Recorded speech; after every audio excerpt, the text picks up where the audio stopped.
But let's start over with Tee Higgins. There are a lot of people that are speculating what the Bengals should do, what the Bengals will do.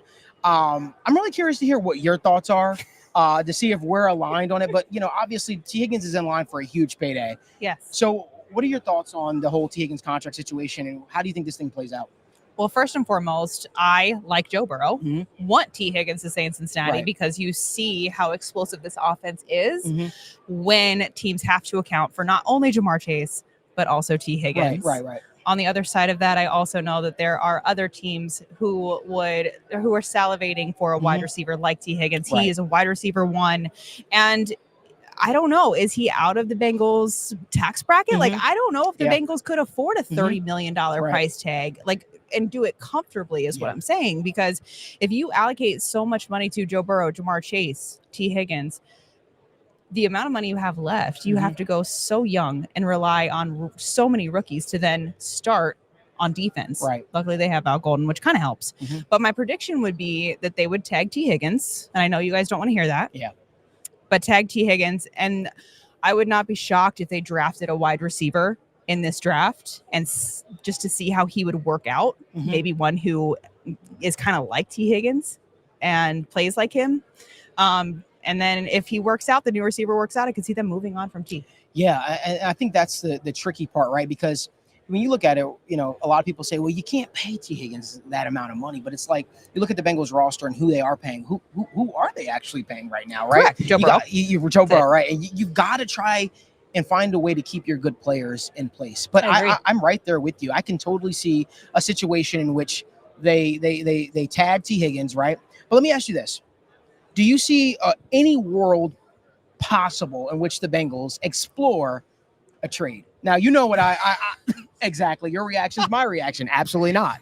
But I've got to throw it out there, right? Because man, it makes sense, right? If a team franchise tags a player, right, and they say, you know what, we're going to try to negotiate with said player. If you know that it's way out of your price range, you might be better served to see what you could potentially get. See, I love the idea of that for the organization. But I also know the history, the long 12 years of covering this team. I know how they operate also. I very, very specifically remember the botched trade with Andy Dalton where they could have gotten something for him and did not. And they benched him on his birthday, right after such a mess. I would not be opposed to them doing that.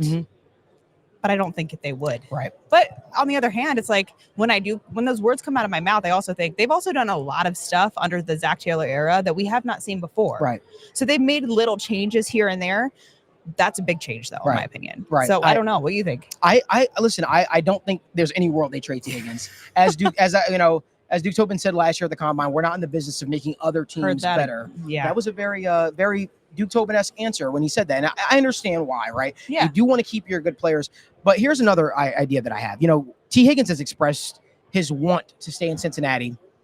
Is there a world in which the Bengals allow him to test the market, see what said offer is out there for Tee Higgins, and then proceed to, make a competitive offer or match the offer? I just think I think that's a dangerous game that they would be playing personally, an extremely dangerous game, especially when you think about teams like the New England Patriots, like the Chicago Bears, like the Green Bay Packers, right? But when you think about it, it also might make the most sense because that'll put you in the ballpark to know exactly what other teams value him at, but also, what you could reasonably get him for. I think that's about as dangerous as rock climbing up a mountain without a harness. I really do. I agree. These teams, he will be courted and courted well if they let him test free agency. That will not end well for them in any capacity. Right. I don't see them doing that. Right. Yes, they get a lot of grief for the amount of money they spend, the way they structure deals, their history with players, and how they sometimes move on from homegrown players, which kind of irks everybody, I think. But they're not dumb enough to just let him go and test the market and see what he's worth, because he will find out that he is worth a lot more. Probably a lot more than he thinks. In this market right now, because of his free agency status, he's worth so much more than what they could currently pay him. Especially when you consider this receiving class as well. It's not as it has been in years past.